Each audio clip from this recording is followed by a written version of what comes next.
Hi everyone, my name is Hanne Tiikkaja and I'm here to talk about public transport and transport equity. I want to start this pitch with a game of imagination. Imagine you broke your leg and you had to go to the hospital. You couldn't drive there, you couldn't walk there, you couldn't ride your bicycle there. You would ask for a ride, but everyone you knew had to work. So what would you do? You would go by public transport. That's equity in transport systems, so that everyone can fulfill their daily needs despite of any injuries, disabilities, or lack of skills or low income. Now imagine that the injury is not temporary, it's permanent.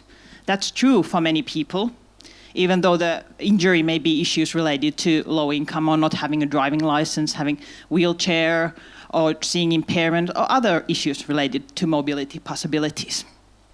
Existing public transport is the basis for equal mobility for all, despite of any personal level disadvantages. Public transport also creates lively and sustainable cities and provides easy access to shops and services. Now that we know who benefits from public transport, we can start thinking about the different equity aspects, starting with existing public transport.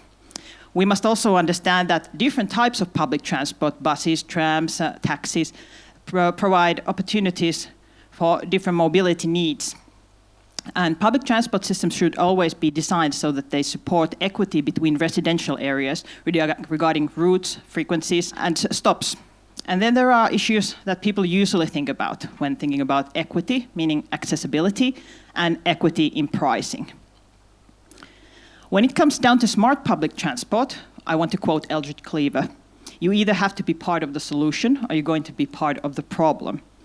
Digitalization and smart systems can be used as a tool to create equity in transport system, but they can also create inequity if we forget all the people who are unable to use digital systems.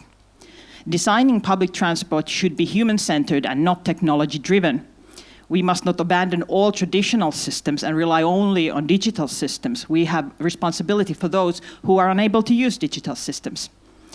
We must make sure that smart public transport is part of the solution and not part of the problem in transport equity. Thank you, and please come and talk to me later.